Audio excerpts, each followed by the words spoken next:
আজকের দিনটি ছিল বিশ্বকর্মা পূজা। বিশ্বকর্মা পূজা মানেই ঘুড়ি ওড়ানো এবং আমাদের মতন বাইক লাভারদের বাইক পূজা করা। Hello guys, good morning. আমি রানা, আমার আবার একটি নতুন ভিডিওতে আপনাদেরকে স্বাগতম।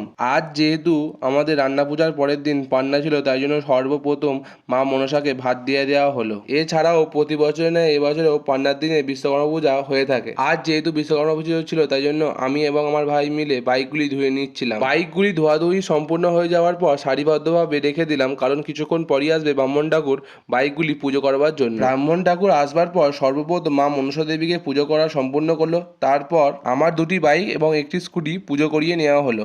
আজ যেহেতু বিশ্বকর্মা পুজো ছিল, তাই জন্য চলে গেছিলাম ঘুড়ি ওড়াবার জন্য। আমি যাওয়ার আগে আমার পাড়ার কিছু ভাইয়েরা ঘুড়ি ওড়ানো শুরু করে দিয়েছিল। বেশিক্ষণ অপেক্ষা না করে আমিও ঘুড়ি ওড়ানো শুরু করে দিলাম। বেশ কিছুক্ষণ ঘুড়ি ওড়ানোর পর সন্ধে হয়ে যাওয়ার কারণে আমি লাটাই রেখে বসে পড়লাম। তারপর বেরিয়ে পড়লাম বাড়ি যাওয়ার উদ্দেশ্যে। আজকে ভিডিওটা আমি এখানেই শেষ করলাম। আবার দেখা হচ্ছে পরবর্তী ভিডিওতে। Good bye.